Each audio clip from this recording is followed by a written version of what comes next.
And with that, I am delighted to introduce Senator Graham. Well, thank you, Bernie, Mr. Chairman. Listen, this committee is going to be a fun place to be, I hope, because we're talking about things that matter. And, you know, the budget can be a very dry topic, but the budget is basically a process of where we take money from people, businesses, corporations, individuals, and we decide what to do with that money. Then we decide what tax rates to set for the country and what deductions to give. We're trying to set policy up here, taking other people's money to make sure the economy can grow and everybody in America can have a shot at the American dream. So the chairman rightly talked about small businesses and the effect his proposal may have on them. I want to spend a little bit more time in that. I worked, my family owned the Sanitary Cafe in Central South Carolina. My mom ran the restaurant/bar. My dad ran the liquor store on the other side of the panel, and downstairs was a 3-table pool room. When I got old enough, I ran that.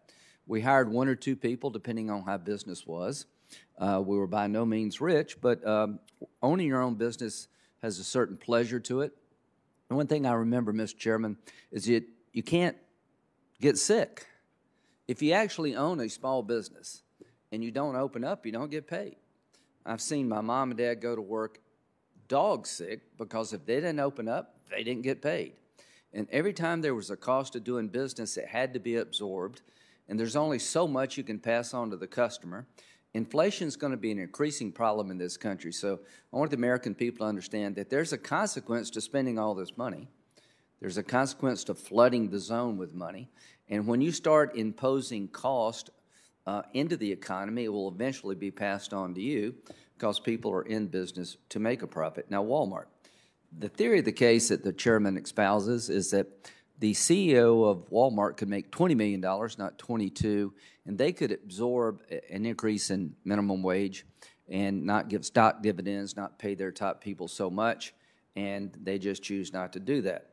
Well, we can have our discussion about that concept, but here's where we should agree, that if you're running the Sanitary Cafe, you don't have that luxury because there's just only so much money coming in the door.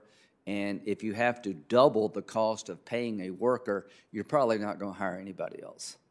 And teenagers and senior citizens benefit from jobs in the hospitality industry and the service industry, make a little extra money that first job. But if you increase cost on the restaurants throughout this country right now, you're going to crush them, Mr. Chairman.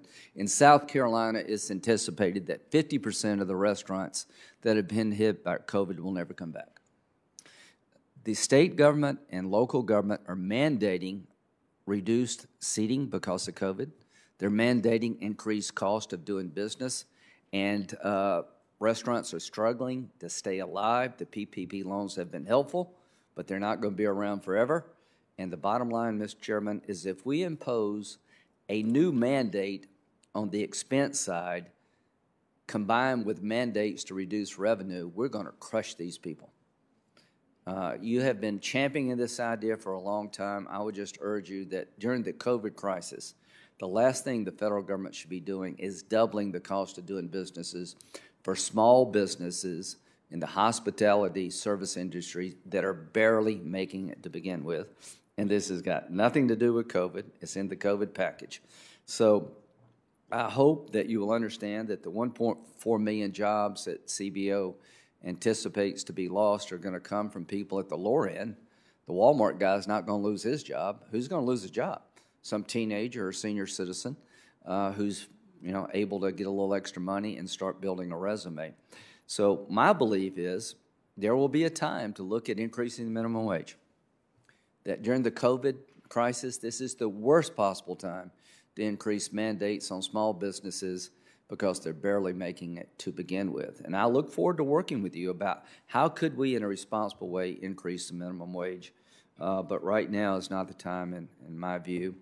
And the construct you set up about corporate America versus everybody else, we'll have decades to talk about that, years to talk about that.